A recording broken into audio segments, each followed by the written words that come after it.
Hi guys, this is M from Melange of Words, and I'm sure you've noticed that I'm in a different place today. Well, that's because I have a special video for you. So today I'm going to be talking to you about my food pantry essentials. So what I mean by my food pantry essentials are the food items that I consume quite regularly. Previously, I was following an Indian plant-based diet, but now I have switched to an Indian lacto-ovo vegetarian diet, which means now I'm eating eggs and dairy and honey again. So I'm going to just walk you through some of my pantry regulars or pantry essentials that I consume almost daily. These I would say are on the healthy-ish side, depending on how you define healthy. But to me, these are food items that I cannot live without almost. So yeah, without further ado, let's just take a look at what I consume quite regularly. Now, the first food pantry essential of mine that I want to talk about is eggs. This one is from Vital Farms and it's the Alfresco Pasture-Raised eggs. So this has 12 eggs in there, and these are ethical eggs. So they have been raised humanely, and these eggs are really good quality. Now I know you might be wondering, how do you tell if eggs are good quality? So the biggest criteria with good quality eggs is how fresh they are when they're cooked. So what I have seen so far is I have bought different kinds of brands from the grocery store, and when I cook them, either hard boiled or in the form of maybe an omelette, I have seen that the yolk color tends to differ, especially telling when I hard boil the eggs. So these ones, when I hard boil these eggs, the yolk is almost orange in color, and the more orange it is in color, the fresher it is. The reason why I love eating eggs are because they are rich in protein and fat. They are also rich in vitamin A, B12, folate and selenium, among other nutrients. So these are all essential, especially vitamin B12, which vegans and even vegetarians tend to have a deficiency of, because vitamin B12 is quite prevalent in meat products. So eggs are a great source of vitamin B12 for anybody following a vegetarian diet. And these ones, like I said, are super tasty. I have usually about 2 eggs a day, sometimes at the maximum 3, but it's almost usually 2. And I like to have them either hard boiled or in the form of an omelette, or maybe sunny side up. I tend to use eggs even while making fried rice sometimes, like when I mix it in with some rice and veggies. It tastes really good and also makes it more filling. And eggs are just, I don't know, they're the most versatile ingredient, I feel, because you can use them in baking, you can use them in your daily like lunch or breakfast or dinner, and they are super satisfying to eat as well. So yeah, eggs are one of my favorite food pantry essentials ever. The next product that I want to talk about is, ta-da, it's almond milk. So I have this one by Blue Diamond. This is the Almond Breeze Unsweetened Original Almond Milk. I usually always get unsweetened almond milk, or maybe even unsweetened cashew milk in case I'm not able to find this particular one. This is a large one. This is a 96 fluid ounce one, or it is 2.84 liters.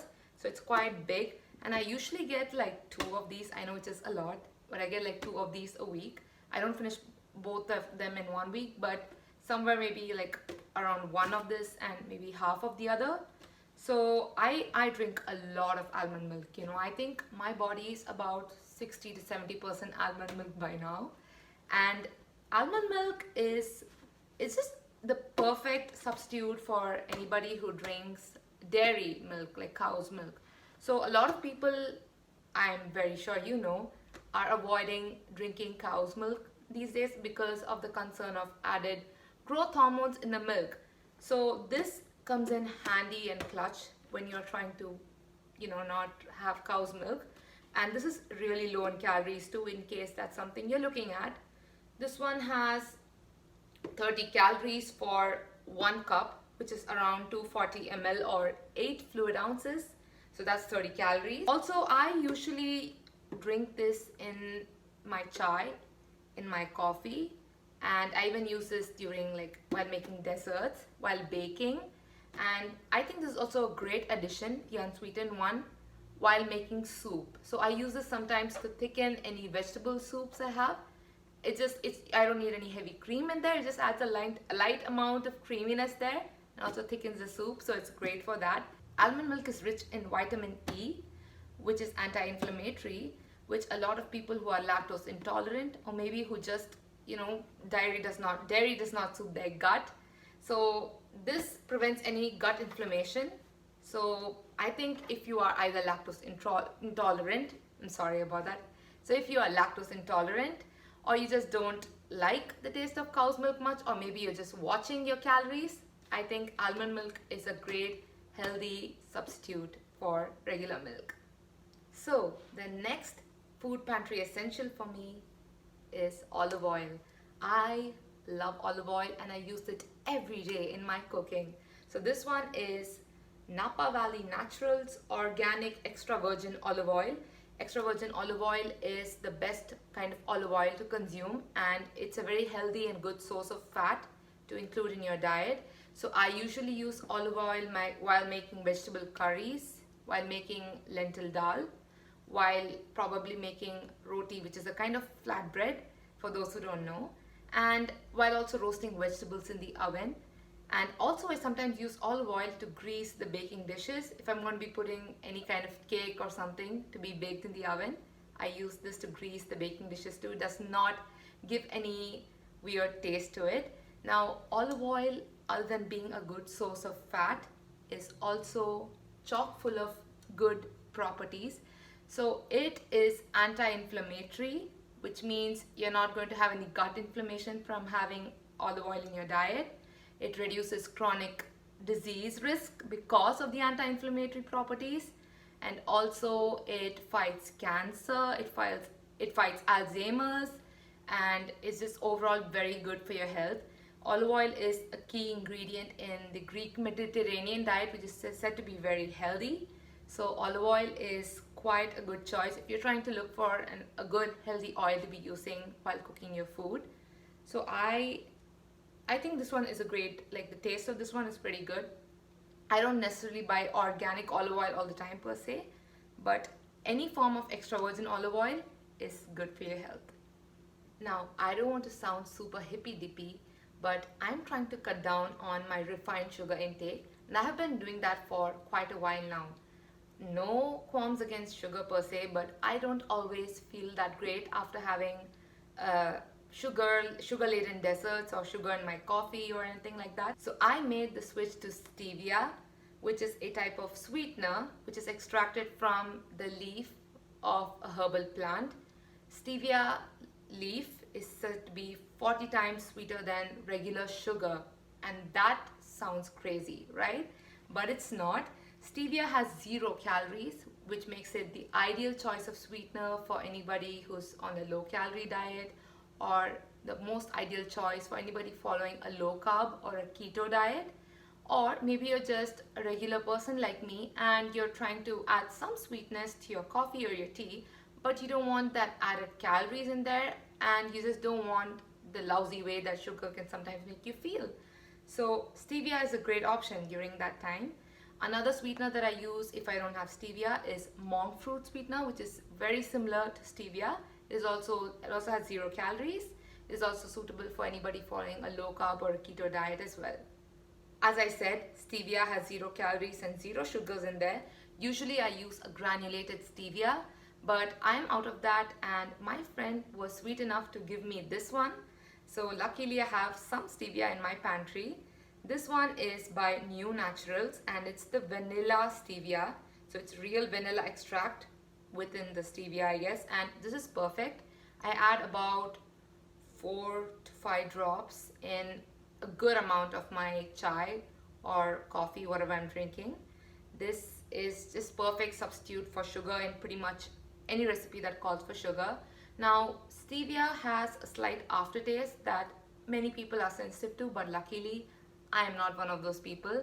I get no aftertaste from stevia, and that I think I count myself as lucky for that because I love stevia. So stevia has some health benefits that comes with it, considering that is an ideal replacement for refined sugar.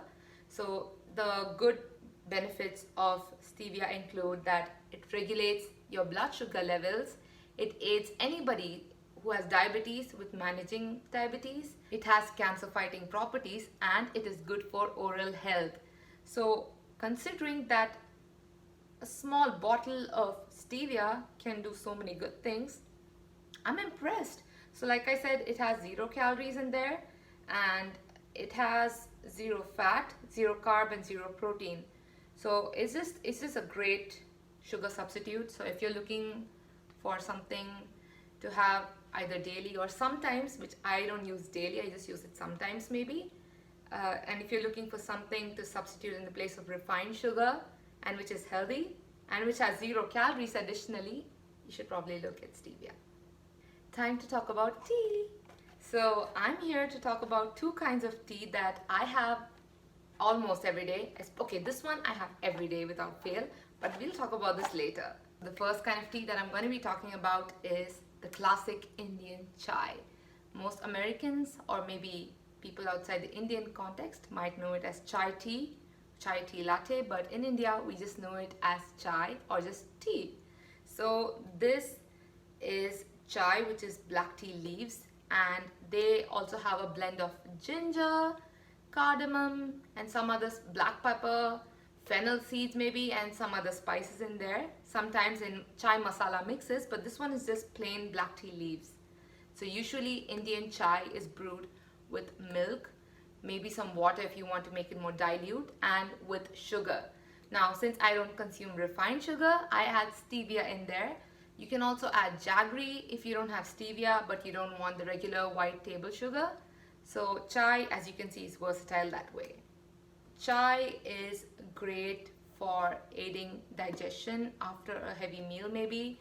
It's also great, I feel, to elevate your mood. I know this is not like a proven health benefit or anything, but from personal experience, a cup of chai either early in the morning or in the evening, if you're feeling a little low, if you have a cup of chai, you automatically tend to feel a little better, maybe because these black tea leaves, though they have caffeine, they're quite naturally grown. So they're a good source of caffeine, but in a healthy way. And I think I'll say anything to justify having chai. They're great in aiding in digestion, they protect against heart disease, and they also regulate your blood sugar levels. Wow, I never knew a cup of chai could do so much, but I guess Google told me this, and I am glad that I'm having something like this because it helps me get through the day quite easily. And let's be honest, a cup of chai never hurt anyone, did it? Now I want to talk about my, I think, daily staple right alongside eggs and almond milk maybe, which is herbal tea.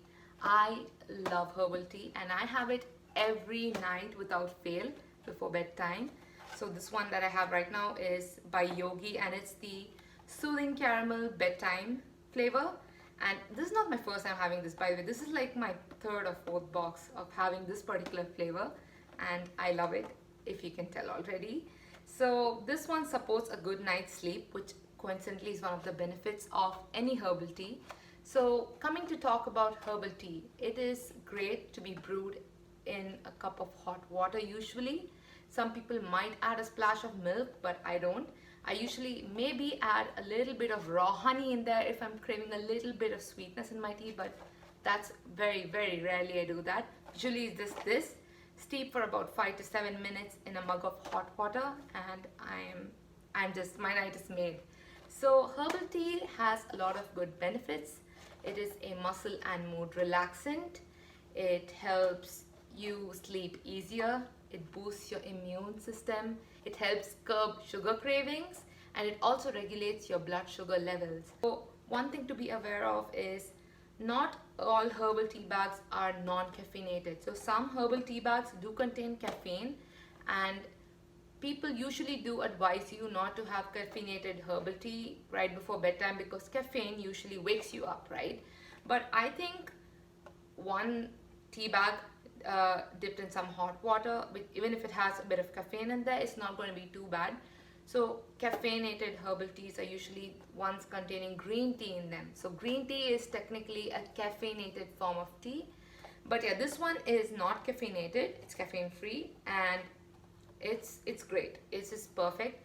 There are different brands of herbal teas available in any grocery store, and I've had different flavors of herbal teas. Like I've had chamomile, I've had Earl Grey, I've had peppermint, I've had rose hibiscus, and so many more. And this caramel is also one of them. So if you're looking for maybe something to have instead of a dessert at night, maybe you have a sweet craving. I have terrible sweet cravings, and I have a tea bag dipped in hot water instead of dessert every night, and it's helped me a lot. It helps me sleep better, and also it's true that it's helped curb my sugar cravings to a great level, because I don't feel like reaching out to have chocolate or anything like that at night. I did before, but after having this daily at night, I'm good. I don't really feel the need to have any dessert. So yeah, a soothing mug of herbal tea at night maybe is the perfect way to fall asleep. And I think a cup of hot herbal tea is like a hug in a mug, don't you think? Now, the very last item that I want to talk about, which is a food pantry essential for me, is a good protein powder. Now, I usually have vegan protein powder, which means it does not have whey, casein, or any dairy derived ingredients in there. The reason I have vegan protein powder is because I feel like it tastes better. I don't like the taste of whey or casein in the protein, so I always go for a vegan protein powder instead. And this one is by the brand called Cost, and this is undoubtedly the best protein powder I've ever had in my life. I swear, it's the best. And this one is in the chocolate flavor. This is organic plant-based protein. It has 20 gram of protein for 2 scoops, and it's 170 calories. And the ingredient list is super clean, no fillers. It's very, very clean. So this one has like the protein blend has organic pea protein, organic flaxseed, organic quinoa, organic pumpkin seed protein, organic chia seeds. This is just for the protein bit, and for the flavoring bit, you have like great ingredients like organic coconut milk, organic cocoa powder, organic stevia, sea salt, and other great delicious dishes. And it also has fruit and vegetable flavor blends in there like tomato, broccoli, carrot, shiitake mushrooms, cranberry, apple, and orange. So it's chock full of good ingredients, good nutrients, and it's also non-GMO, dairy-free, vegan, gluten-free, soy-free. So if you're also trying to look for a protein powder which does not have soy in there, because some people are sensitive to soy, this is a great ingredient. This is a great protein powder to look at. And this I usually blend in smoothies, and also my most favorite way to have this protein powder is in oats. So usually after an intense workout, which I do every morning, I usually mix about a scoop of this protein powder into my oats, or 2 scoops of this protein powder in my smoothie, and it tastes great. Now it does have stevia in there, so it might give some people an aftertaste, but for me no aftertaste, because I don't have any taste sensitivities to stevia or anything like that. So I'm good. I really love the taste of this protein powder. A protein powder is not essential to everybody's diet, because I know many people who have a good amount of protein in their diet without the need for a protein powder. Vegetarians and even vegans, they say we have a deficiency of protein in our diets because we don't eat meat, but that's just simply not true, because your regular pulses like dals and your regular legumes, quinoa for that matter, chia seeds, these are all great protein sources. But if you still want that extra boost of protein, and if you want a great tasting, clean ingredient based vegan protein powder which is also gluten free and soy free, you should definitely check out COS. I wish COS would sponsor me, but they're not gonna do it. I'm just kidding. But yeah, this protein powder is great in particular, and yeah, I would recommend this protein powder to anybody if you're looking for adding extra protein into your diet. you should consider trying this one. Now, some other food pantry essentials for me are fruits and vegetables, of course. So I have a bit of issue with some vegetables. Like I cannot have much of broccoli or cauliflower or okra for that matter, because these vegetables kind of set me off for some reason. They give me some gut issues. So I have a few vegetables that are my go-to, which is usually zucchini. I love carrots, I love beans, I love onions, I love bell peppers, and I also get a bag of mixed veggies from the frozen section in the grocery store, which is a great addition to any soups or fried rice or omelette, anything I'm whipping up quickly for lunch. I usually use the bag of frozen veggies, which has a blend of, again, peas, carrots, sweet corn, beans, and things like that. So these are a few vegetables that are quite essential to my diet, like the ones I told you. I also have a lot of fruits throughout the day. Like I have mandarins, I have apples, I have bananas, strawberries, I have apricots, peaches, plums, grapes, whatever fruit is mostly in season, I tend to have that. I also had a lot of watermelon about a month back or so when it was really in peak season over here in Seattle. I was getting a lot of watermelon then, even pineapple. So I tend to have a good amount of fruits and also a good amount of veggies in my diet, in addition to these food pantry essentials that I spoke about. Some other food pantry essentials of mine that I wish I could go on and on about, but this video would be too long then. But some of those other food pantry essentials for me include rice. I have white rice. I have no qualms about white rice being bad or anything like that. I have a good amount of white rice. I also have a bit of brown rice. I also have a bit of quinoa there. And I also have idli and dosa quite regularly, because those are, again, naturally gluten-free. They're just made with rice. So they're really good and easy on the gut, and they're also quite tasty and filling. And because I'm a South Indian from Chennai, I've been brought up eating idli and dosa all my life. So that's a staple for me in my diet as well. So I hope you guys liked this food pantry essentials video, and I'm sorry if this video was too long, but either way, I hope you enjoyed watching this food pantry essentials video, and maybe you eat similar to me. If you do, please do let me know, and yeah, I'll probably see you soon. Bye.